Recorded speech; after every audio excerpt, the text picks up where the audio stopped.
Yeah, we've been pretty lucky with the neighbors here that have wanted to try something besides corn and beans. It's probably worth more on an open market, but they like how they want to take care of the land too, and having pasture and hay and grazing animals and even having a dairy farm. They like it. They like having the cattle out in pastures and seeing them, and it's given me an opportunity with some good neighbors.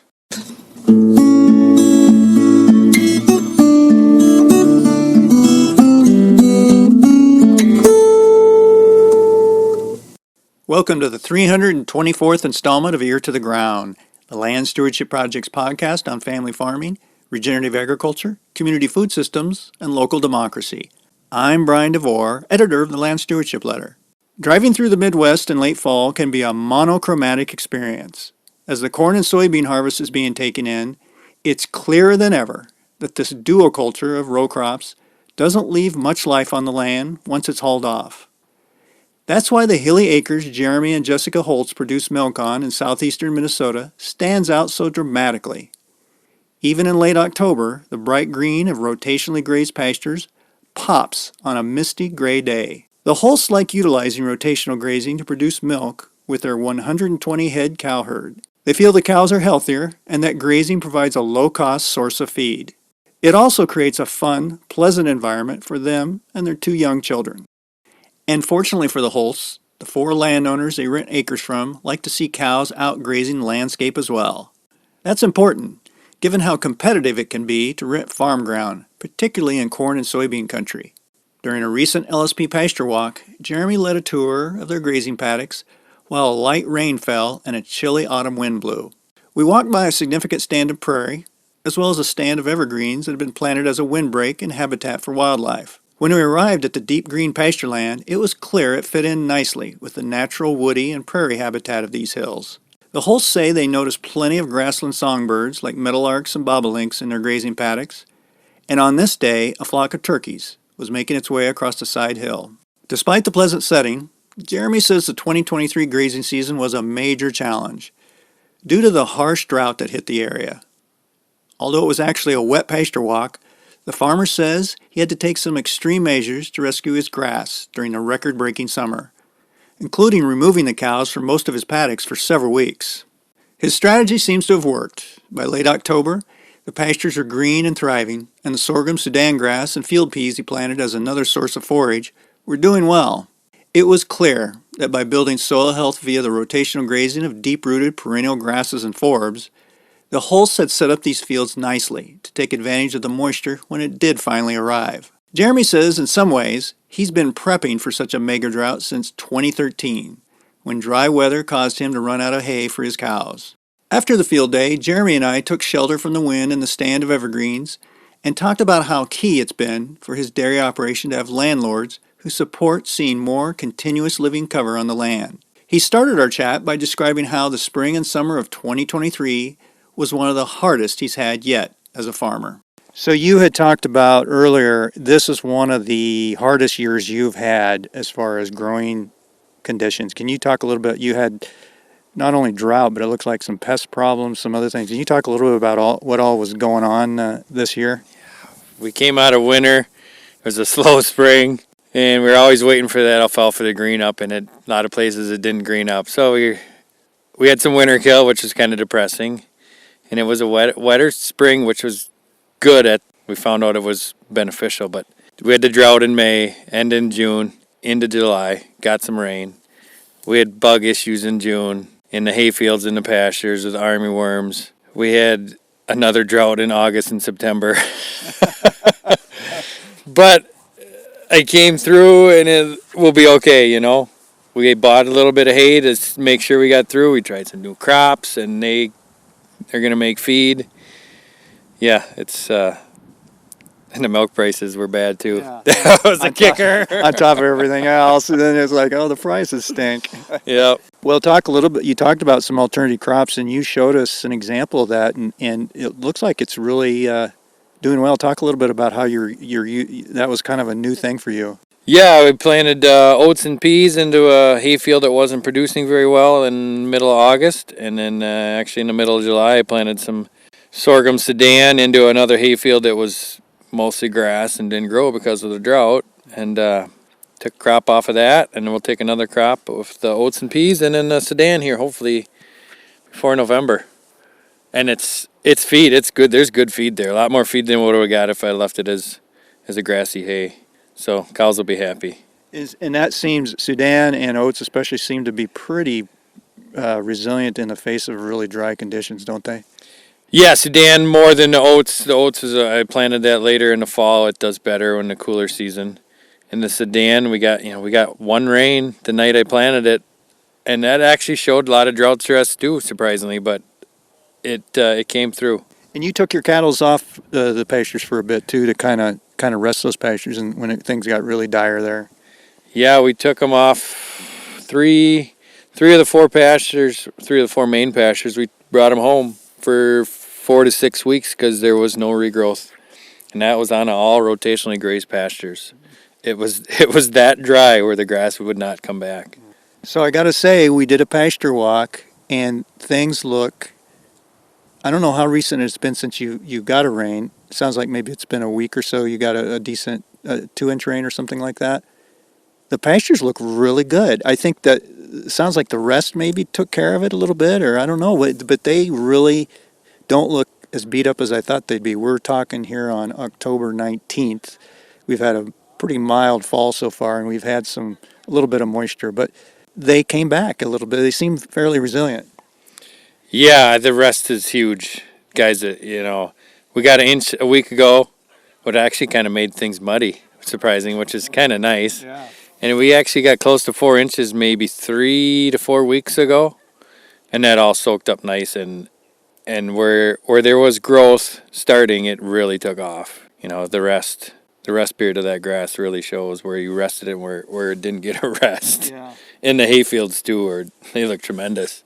Going into fall, which is good, and into winter. So how many years have you been rotationally grazing these particular pastures that we toured today? I think we seeded them in like 07 or 09, so that's pushing 15 or so years. Yeah. And there's been dry years, but nothing like this year. Yeah. But they do look good going into winter, so there should be next year. You never know, but hopefully next year they produce like a normal year. Well, I'm wondering a little bit if you said it's been maybe 15 years, and you've been able to do that rotational grazing and build up that soil biome a little bit and the biology and the aggregate structure. I wonder if that's really helped them get through a year like this, where it's sometimes a pasture, if it's not been treated well over the years, this can really devastate it and really sets it back. But I don't know, it seems like maybe your soil health really, you were able to kind of build that up over the last years, and then when you do get some extreme situations like this, it can really help get it through. Yeah, from the first couple of years when it came out of corn and beans to where we have been, it for sure it's improved. There's always grass there, and it's managed where we make some hay, but the cattle on there, and the nutrients. Yeah, we had a dry year and we pulled them off, but it was the best thing because you look around and there's some really sick looking pastures this fall, and they shouldn't be if they would have managed them, better.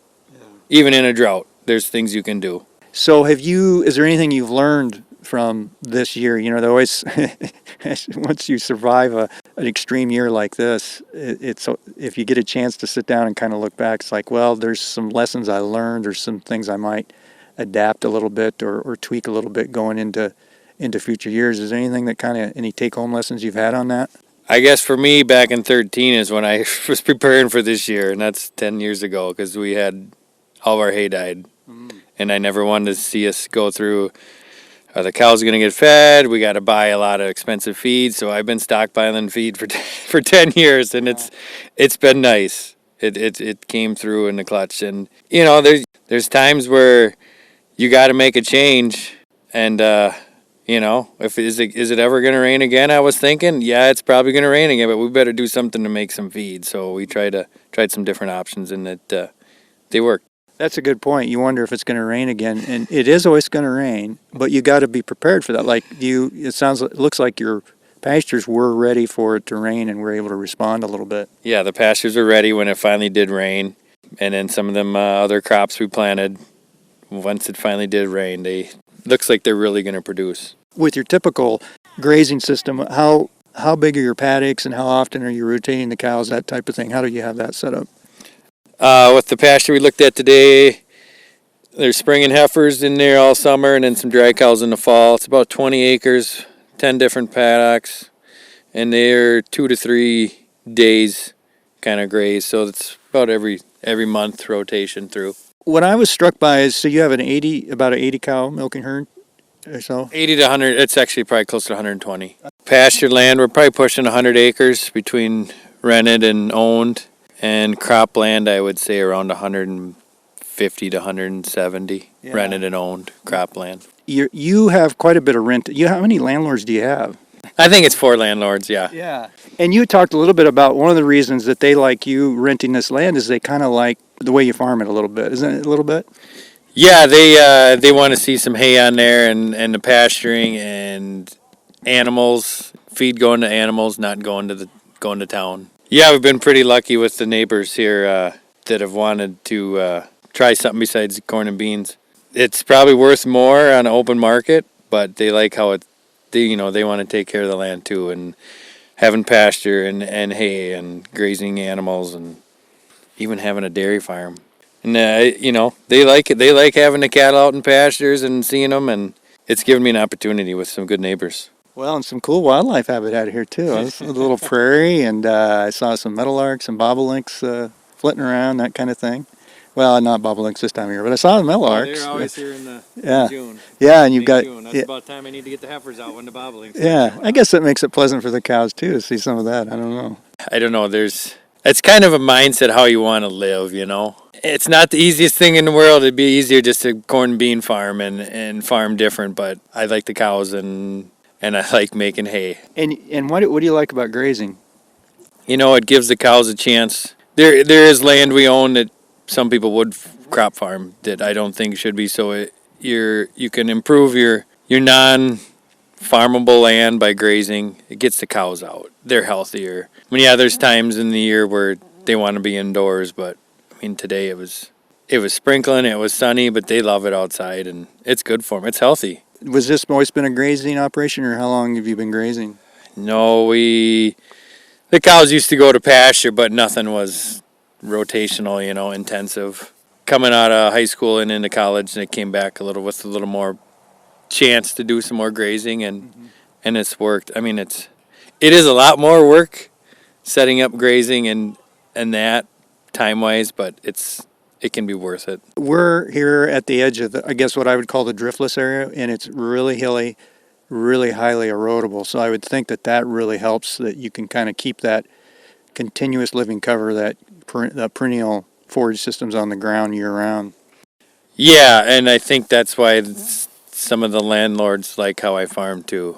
Hay is a big thing, and when people see green out there and not brown and dirt, it's good for the soil. It's good for the farm. Part of you said grazing, it keeps the cows healthier and all that, but it seems like you're kind of it sounds like it's kind of fun for you. Maybe, I know you studied dairy, you went to University of Wisconsin, studied dairy production there and that kind of thing, but it sounds like from what you've learned and what some other farmers you've worked with, this is kind of a fun way for you to do dairying. Yeah, it's kind of a challenge, something different out of the norm, and I like doing things a little different, I guess.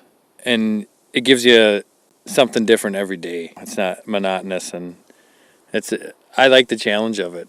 It can get old at times, but it's worth it. The kids love it too. Yeah, I could tell. Oh yeah, they love going out and checking cattle and moving cattle in different pastures and just being outside.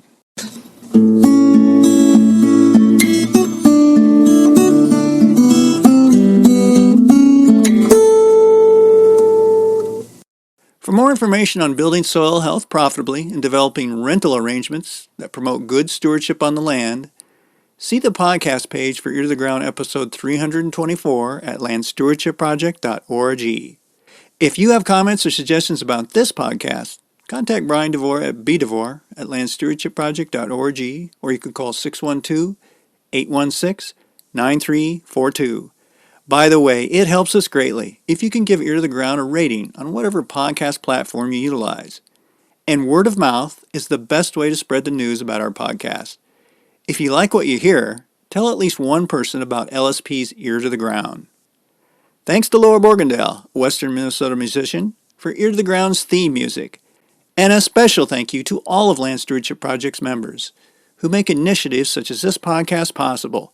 If you're not a member, visit landstewardshipproject.org to learn how you can support LSP. Thanks for listening.